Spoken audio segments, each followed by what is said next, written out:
জান্নাতীরা যখন জান্নাতের দিকে যাবে ফেরেশতারা হাঁকিয়ে হাঁকিয়ে নিবে, চলেন চলেন জান্নাতে চলেন। তারা যেতে যেতে জান্নাতে ঢোকার পথে যে বড় বড় গেট গুলো থাকবে এই গেট গুলো পাবে।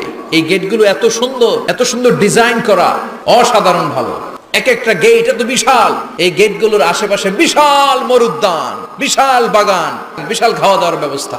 এই সুন্দর দৃশ্য আর চাকচিক্যময় জায়গা দেখে জান্নাতীরা মনে করবে এটাই জান্নাত। জান্নাতীরা বসে ওখানে খাওয়া দাওয়া শুরু করে দেবে। ফেরেশতারা বলবে এটা জান্নাত না, এটা তো জান্নাতের গেট। চলেন চলেন, জান্নাতীরা কয় এত সুন্দর, চলো চলো সেটাতে ঢুকবো। আবার অনেক লম্বা একটা পথ পাড়ি দেওয়ার পরে দ্বিতীয় গেট।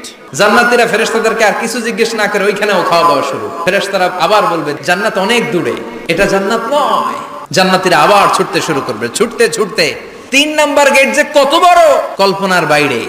ওই জায়গার সৌন্দর্য, নাজ নেয়ামত দেখে জান্নাতীরা 100% নিশ্চিত হয়ে যাবে যে এটা জান্নাত না হয়ে পারে না। ফেরেশতারা বলবে এটা জান্নাত না, জান্নাত আরো দূরে। সুবহানাল্লাহ।